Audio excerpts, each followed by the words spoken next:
हमारे doctor Pratap Chauhan ji. Doctor साहब बहुत बहुत स्वागत है। Thank you very much. Sanjeevani में हम पूरे हफ्ते आपकी सेहत से जुड़ी किसी न किसी समस्या पर चर्चा करते हैं और आपको देते हैं उसका आयुर्वेदिक समाधान। लेकिन आज संजीवनी में हम किसी बीमारी पर बात नहीं करेंगे, बल्कि आज संजीवनी में हम आपको बताने जा रहे हैं गाजर की वो अनोखी खूबियां जिसे जानकर और अपनाकर आप बन सकते हैं सेहतमंद। साथ ही आज संजीवनी टिप्स में जानेंगे सेहत के लिए कितना जरूरी है विटामिन डी। लेकिन उससे पहले जान लेते हैं आखिर क्या होती है गाजर की शानदार खूबियां।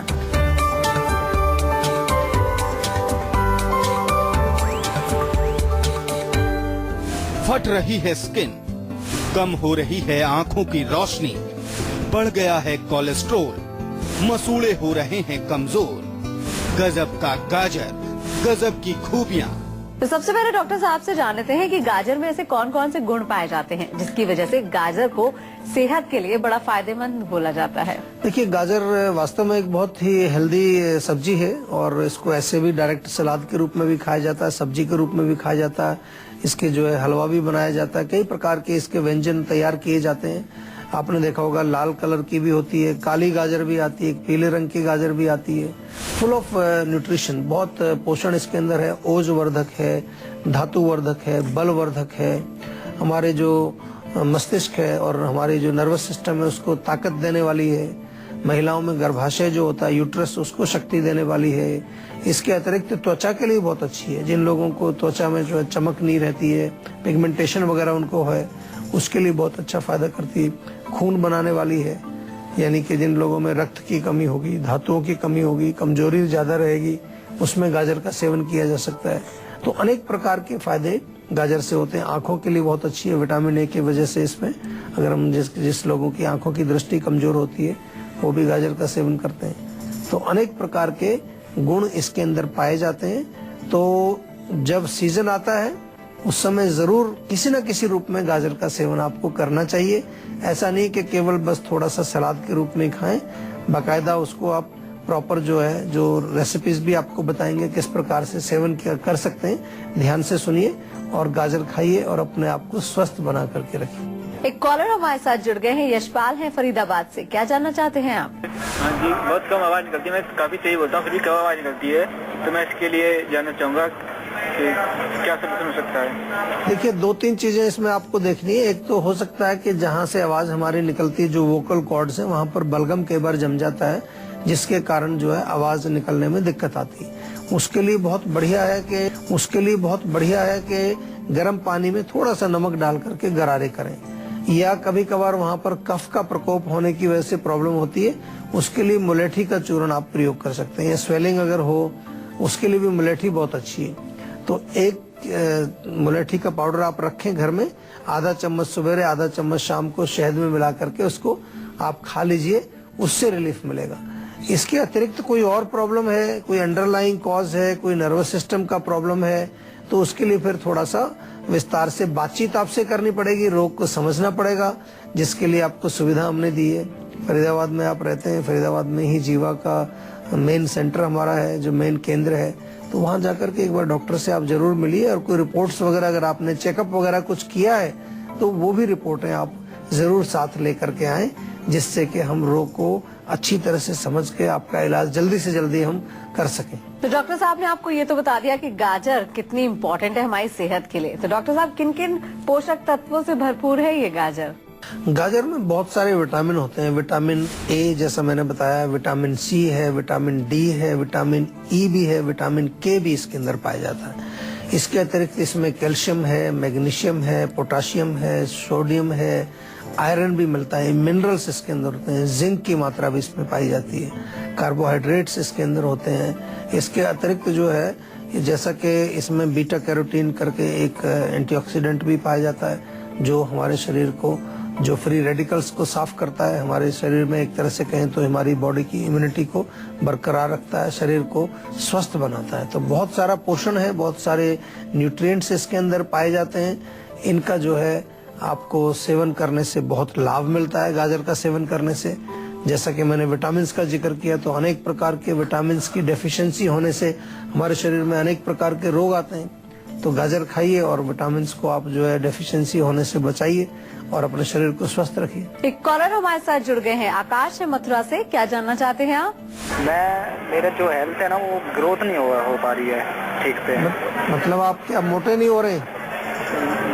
मोटे नहीं, मतलब मोटा तो नहीं, बट जो जिस हिसाब से मेरी लंबाई है उस हिसाब से वजन नहीं है मेरे अंदर। अच्छा, मतलब बॉडी की ग्रोथ नहीं है उतनी अच्छी।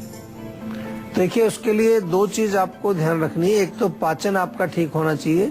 जो भी आप खाते हैं यदि वो पचेगा नहीं तो फिर आपके शरीर में वो धातु निर्माण नहीं होगा। जो हमारी बॉडी में मसल्स हैं, फैट है, हड्डियां हैं, जितने भी धातु हैं, 7 प्रकार के धातु आयुर्वेद में जो हम जिक्र करते हैं, उनका निर्माण भोजन से ही होता है, लेकिन पाचन के पश्चात। इसलिए अगर पाचक अग्नि हमारी कमजोर है, धातु अग्नि हमारी कमजोर है, तो आपको इस तरह की प्रॉब्लम्स आ सकती है। तो इन अग्नियों को ठीक करने के लिए आयुर्वेदिक औषधियां आपको लेनी चाहिए। तिल के तेल की मालिश हर रोज आपको करनी चाहिए। 1 चम्मच अश्वगंधा का चूर्ण दूध के साथ रात को रोज ले लीजिए।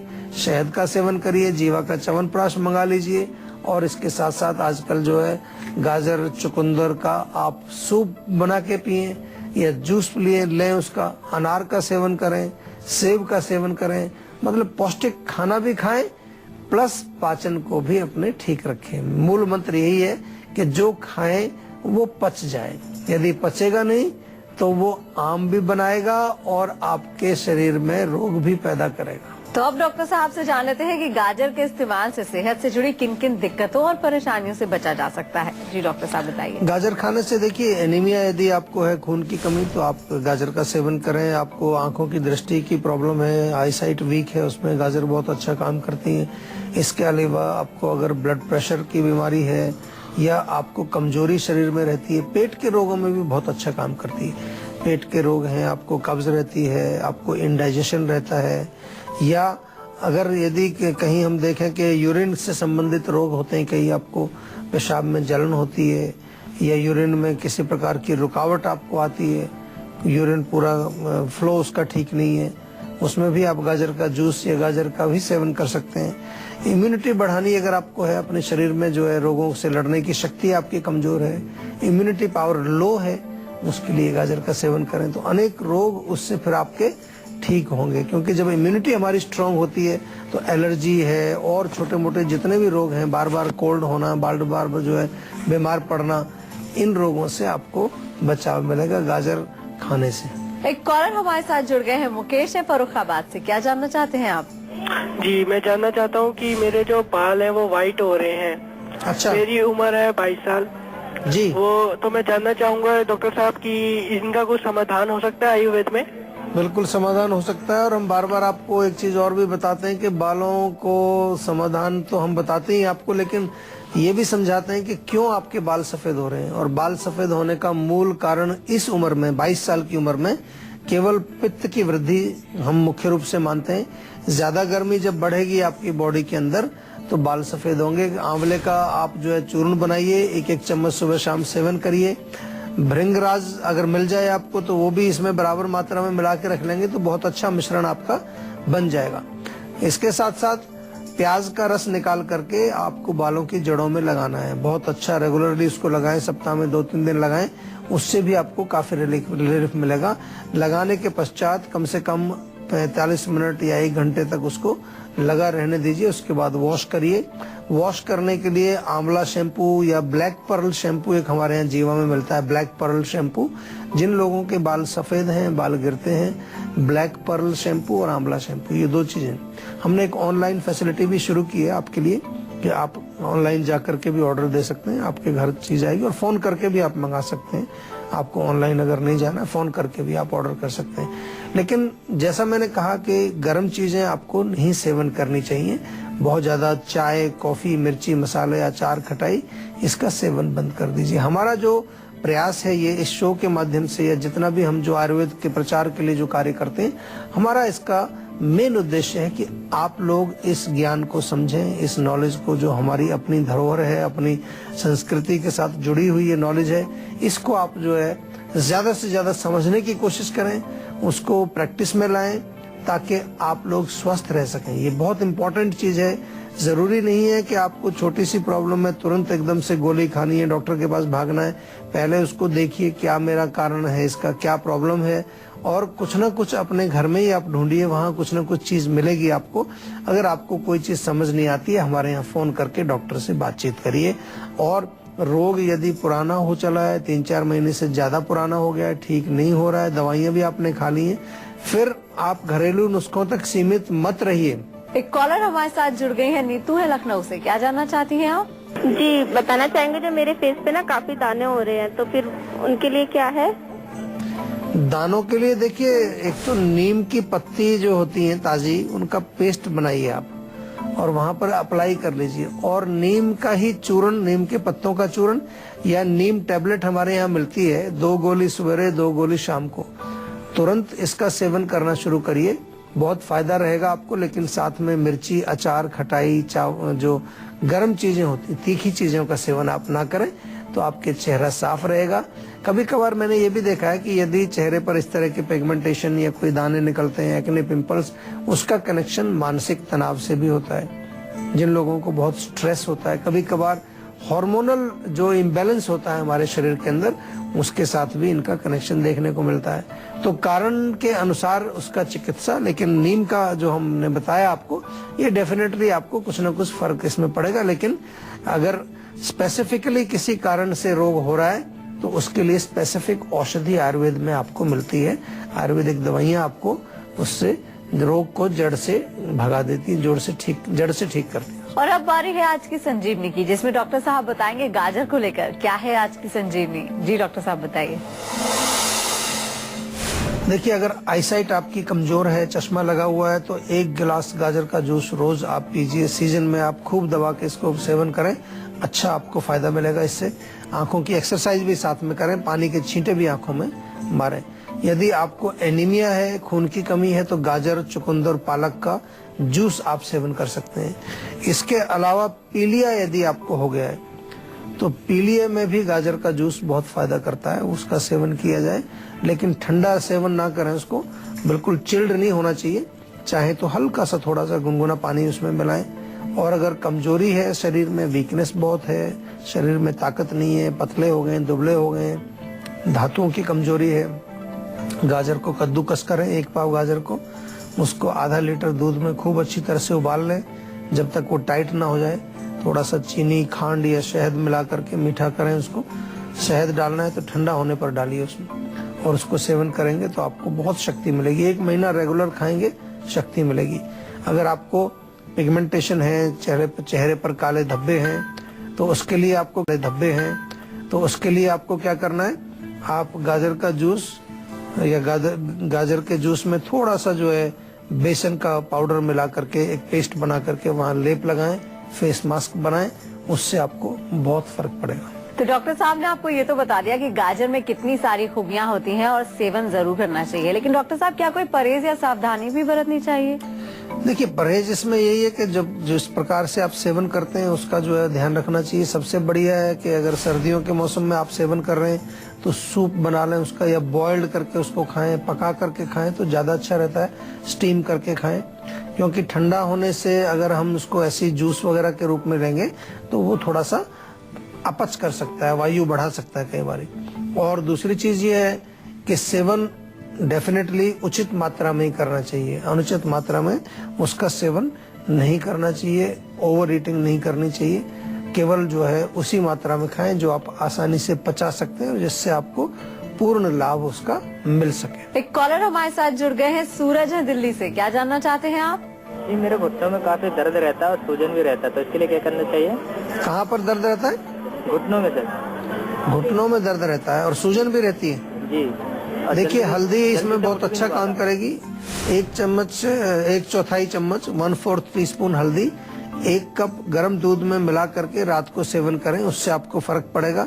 तिल के तेल की मालिश तो हम बताते ही, आपको किसी प्रकार के भी दर्द हो आपकी बॉडी में, कहीं पर स्टिफनेस हो, अकड़ाहट हो, दर्द हो, हल्की फुल्की सूजन हो, तिल के तेल को हल्का सा गर्म करके उससे मालिश करेंगे। और जैसा कि हम बार बार कहते हैं, आपको समझाते हैं कि कोई भी रोग हो उसको समझना बहुत जरूरी है, उसका मूल कारण को जानना बहुत जरूरी है और उस कारण को हटाना यानी कि उसको निकालना जरूरी है। बॉडी में अगर कारण बचा रहेगा तो रोग दोबारा आ जाएगा। हमें रोग को दबाना नहीं है, सप्रेशन नहीं करना है, उसको शरीर से बाहर निकालना है और उसके लिए पूरी आयुर्वेदिक चिकित्सा पद्धति जो है बड़ी अच्छी चिकित्सा पद्धति है। तो संजीवनी में और अब बारी आती है संजीवनी टिप्स की, जिसमें डॉक्टर साहब से जानते हैं कि विटामिन डी कितना जरूरी होता है हमारे शरीर के लिए। बहुत आवश्यक है और आजकल बहुत सारे लोगों में विटामिन डी की कमी मिलती है क्योंकि धूप का सेवन हम नहीं करते हैं। धूप से इसका मुख्य सोर्स है जहां से हमारे शरीर को मिलता है। विटामिन डी मुख्य रूप से हड्डियों के लिए बहुत जरूरी होता है हमारे शरीर में। अगर आपको हड्डियों को मजबूत रखना है, दांतों को आपको मजबूत रखना है, दांतों को स्वस्थ रखना है, तो विटामिन डी की उसमें इम्पोर्टेंस बहुत बड़ा रोल प्ले करती है और बहुत अहम रोल प्ले करती है। इसी प्रकार से रोगों से लड़ने की शक्ति भी हमें विटामिन डी देता है। हमारे शरीर में जो इम्यूनिटी पावर है उसमें इसका बहुत बड़ा रोल है। अगर हम रोगों से लड़ना चाहते हैं, if you want to fight the diseases, then again there is importance of vitamin D. Muscles की ग्रोथ के लिए बहुत जरूरी है। मसल्स मांसपेशियां आपकी अगर स्ट्रांग बने उसके लिए विटामिन डी की आवश्यकता है। इसी प्रकार से जो है विटामिन डी आपने देखा होगा कई लोग हड्डियों के लिए कैल्शियम वगैरह खाते रहते हैं, लेकिन उस कैल्शियम की एब्जॉर्प्शन के लिए विटामिन डी की बहुत आवश्यकता है। अगर विटामिन डी आपका कम है या डेफिशिएंट है बॉडी के अंदर, तो आपका वो कैल्शियम जो आप खा रहे हैं किसी भी तरीके से वो बॉडी में एब्जॉर्ब नहीं होगा, वो आपके शरीर को फायदा नहीं दे पाएगा। और ये भी माना जाता है एक रिसर्च के माध्यम से कि vitamin D prostate cancer, breast cancer, कई प्रकार के कैंसर्स को भी प्रिवेंट करने में सहायक है। दूध, दही, पनीर इत्यादि का सेवन करना चाहिए। साथ में धूप का सेवन आपको जरूर करना चाहिए।